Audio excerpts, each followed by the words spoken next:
श्री स्वामी समर्थ मित्रांनो, कधी विचार केलाय का ज्या व्यक्तीला आपण आपली अर्धांगिनी किंवा प्राणप्रिय व्यक्ती म्हणतो, पती म्हणतो, बायको म्हणतो, त्यासोबत आपण अग्नीचे साक्षीने 7 फेरे घेतलेले असतात. जन्मजन्मेच्या भेटीचे वचन घेतो. जेव्हा ती व्यक्ती अचानक हे जग सोडून जाते, हे ऐकल्यावर तुमच्या पायाखालची जमीन सरकेल.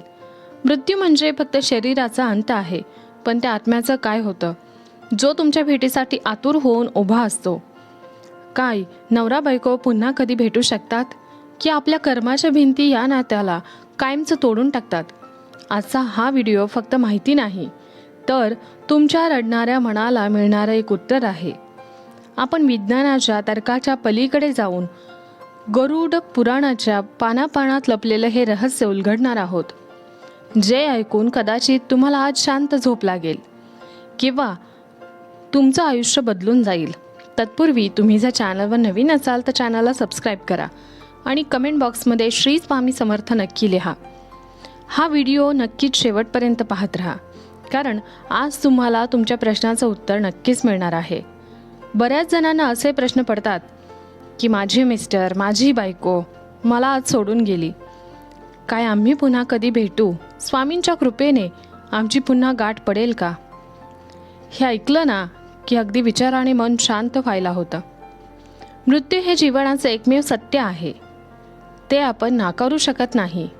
जन्माला येणारा प्रत्येक जीव कधी ना कधी मृत्यू पावणारच आहे, कारण मृत्यू अटळ आहे. त्याला वेळेचं काळाचं बंधन नाही. ज्याची वेळ ठरलेली आहे त्याला जावेच लागते. पण गरुड पुराणात जे भगवान विष्णूंनी स्वतः पक्षीराज गरुडाला जेव्हा मृत्यूच्या प्रवासाबद्दल सांगितलं, त्यात पती पत्नीच्या भेटीबद्दल अत्यंत गूढ माहिती दिलेली आहे. ते आपल्याला विसरून जातात की ते आपली वाट पाहत असतात? या विशेष व्हिडिओमध्ये आपण गरुड पुराणातील त्या अध्यायाचा अभ्यास करणार आहोत, जिथे आत्म्याच्या प्रवासाचे वर्णन आहे. हा व्हिडिओ बनवताना माझंही मन अगदी भरून आलं, कारण हे सत्य खूप कठोर आहे, तितकंच ते भावनिकही आहे. जर तुम्हीही कुणा जवळच्या व्यक्तीला गमावलं असेल तर हा व्हिडिओ तुमच्यासाठी स्वामींचा एक संकेत समजा. पुढे जाण्यापूर्वी मनापासून कमेंट बॉक्समध्ये जय श्री स्वामी समर्थ नक्की लिहा, कारण स्वामींच्या नामात सर्व दुःखाचे निवारण आहे. गरुड पुराण सांगते की जेव्हा शरीरातून प्राण बाहेर पडतात तेव्हा आत्मा लगेच यमलोकात जात नाही. तो आपल्या शरीराभोवती आणि आपल्या घराभोवतीच फिरत असतो. पहिल्या काही तासात आत्म्याला हे समजत नाही की तो मेला आहे. तो आपल्या पत्नीला रडताना पाहतो, तो तिला स्पर्श करण्याचं पाहतो, प्रयत्न करतो. अगदी मी इथेच आहे, तू रडू नकोस असंही बोलतो. तिला सांगण्याचा प्रयत्न करतो, पण त्याचे शब्द कोणालाच ऐकू जात नाहीत. तो आपल्या मुलांजवळ जातो, बायकोजवळ जातो. त्या आत्म्याला खूप भूक लागलेली असते, तहान लागलेली असते. गरुड पुराणानुसार हे 13 दिवस त्या आत्म्यासाठी अत्यंत क्लेशदायक असतात. जर पतीचा मृत्यू झाला असेल तर तो आपल्या पत्नीच्या भोवती असतो. जर पत्नीचा मृत्यू झाला असेल तर ती पत्नी पतीच्या भोवती असते, कारण तिचं दुःख त्याला बांधून ठेवतं. 13व्या दिवशी जेव्हा आपण पिंडदान होतं तेव्हा त्याला पुढच्या प्रवासासाठी जाण्यास ऊर्जा मिळते. तुम्हालाही असं कधी वाटतं, जवळ असूनही आपण त्याला मिठी मारू शकत नाही, अंगावर शहारे येतात हे ऐकून? मृत्यू किती निष्ठुर असतो.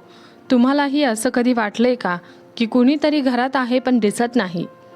या 13 दिवसांमध्ये घरामध्ये गरुड पुराण आणि विष्णू सहस्रनाम लावून ठेवावे. पती किंवा पत्नीच्या निधनानंतर खचून न जाता श्री स्वामी समर्थ मंत्राचा सतत जप करावा, जेणेकरून त्या आत्म्याला शांती मिळेल.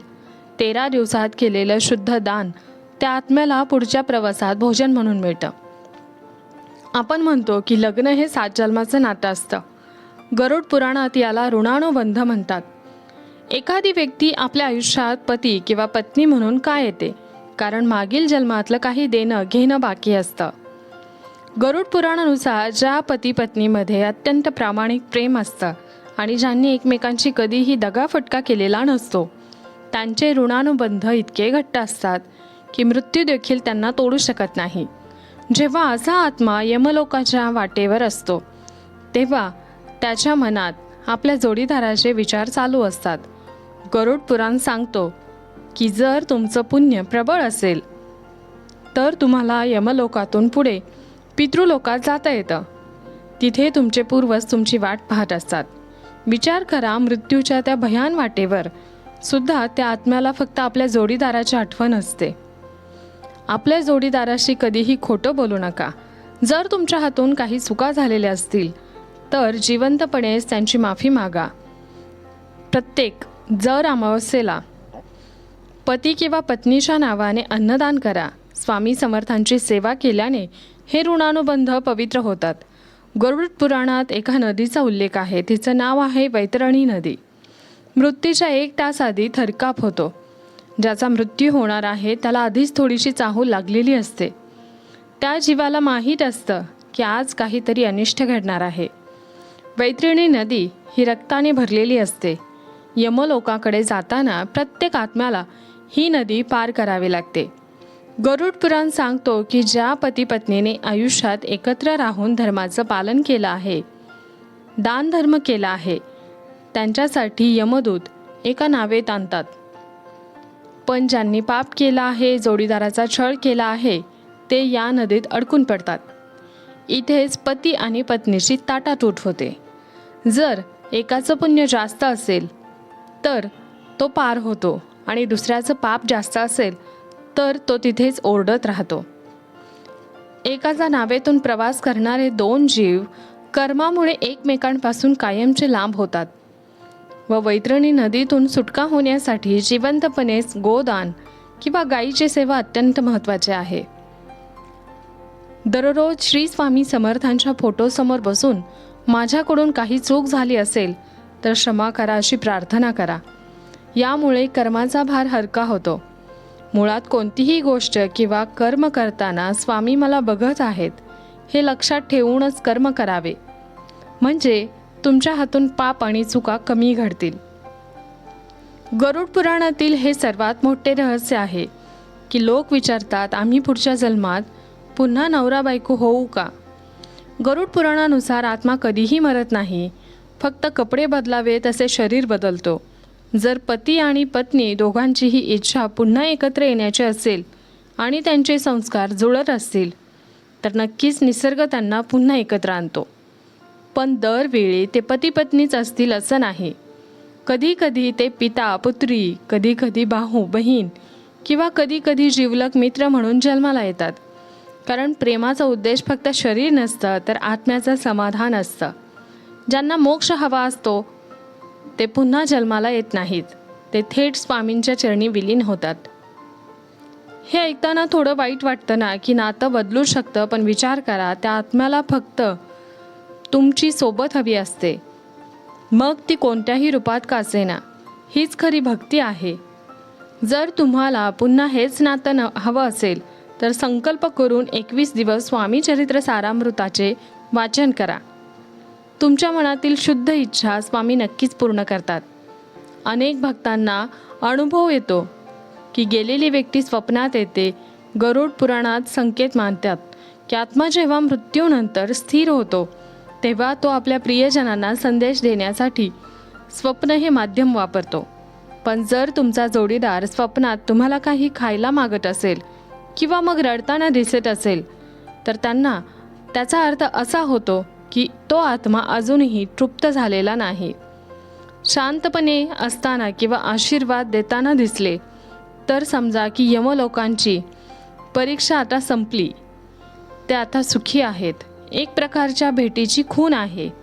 स्वप्नात जेव्हा आपण त्यांना पाहतो तेव्हा क्षणभर वाटतं की परत आलेत, पण रडू आल्यावर डोळ्यात पाणी असतं.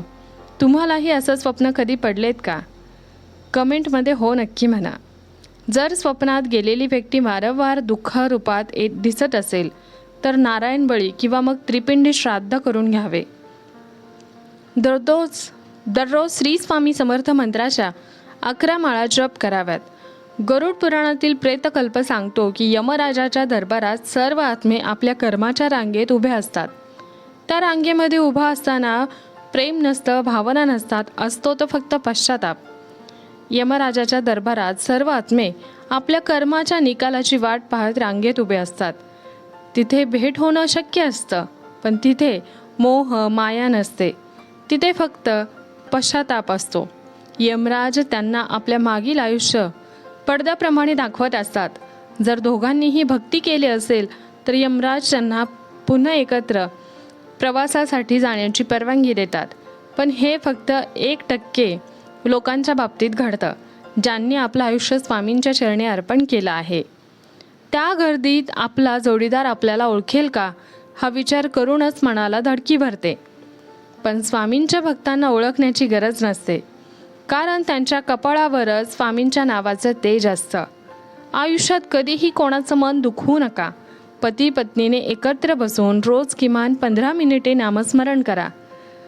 हे एकत्र केलेले पुण्य तुमच्या मृत्यूनंतर तुम्हाला एकत्र ठेवतं. गरुड पुराण सांगते की मृत्यूच्या वेळी जेव्हा भयानक यमदूत येतात ते फक्त पापी लोकांसाठी असतात. जे लोक आयुष्यभर स्वामी समर्थांच्या किंवा दत्तगुरूंच्या नामात दंग असतात त्यांच्यासाठी मृत्यू हा वेदनादायक कधीच नसतो. गरुड पुराणानुसार विष्णूच्या भक्तांना घेण्यासाठी वैकुंठातून विमान येते. जर पती पत्नी दोघांनीही आयुष्यभर भक्ती केली असेल तर ते यमलोकात जातच नाहीत, ते थेट उच्च लोकात जातात, जिथे दुःख नाही फक्त आनंद आहे. तिथे त्यांची भेट ही कायमची आणि दिव्य स्वरूपाची असते. ही स्वामींची कृपा किती आघात आहे ना बघा. मृत्यूसारख्या भयान गोष्टीला स्वामींनी फुलासारखं अगदी हलकं करून टाकले. केवळ स्वामींच्या नामस्मरणात दंग व्हा. स्वामी कधीच तुमची साथ सोडत नाहीत. हे वाक्य नाही तर अंतिम सत्य आहे. रोज सकाळी उठल्यावर आणि रात्री झोपताना स्वामी माझा हात सोडू नका एवढीच प्रार्थना करा. स्वामी सदैव तुमच्या पाठीशी उभे राहतील. हा माहितीपूर्ण व्हिडिओ तुम्हाला आवडला असेल तर जास्तीत जास्त लोकांना शेअर करा आणि या व्हिडिओला लाईक करून चॅनलला सबस्क्राईब करा. धन्यवाद. श्री स्वामी समर्थ. जय जय स्वामी समर्थ.